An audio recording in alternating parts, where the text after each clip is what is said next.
फारिहा निगारिना, तुमने मुझको लिखा है मेरे खत जला दीजिए।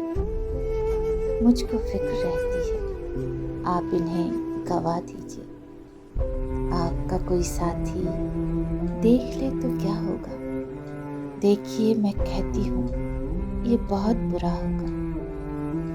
मैं भी कुछ कहूँ तुमसे, फारिहा निगारिना, ए बनाजुकी मीना, त्रिबे नसीना, रस के सर बसीना।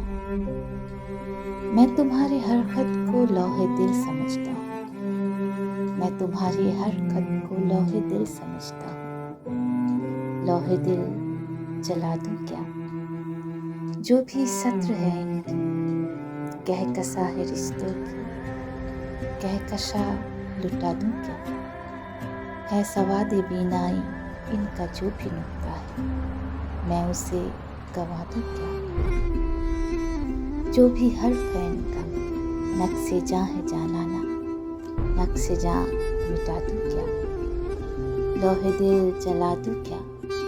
कहकशा लुटा दूँ क्या?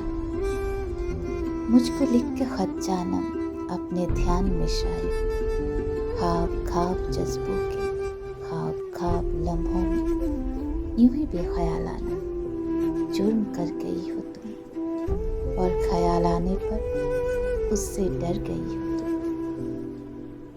जुर्म के तसव्वुर में कर ये खत लिखे तुमने, जुर्म के तसव्वुर में कर ये खत लिखे तुमने। फिर तो मेरी राय में जुर्म ही किए तुमने। जुर्म क्यों किए जाए, खत ही क्यों लिखे जाए? जुर्म क्यों किए जाए, खत ही क्यों लिखे जाए?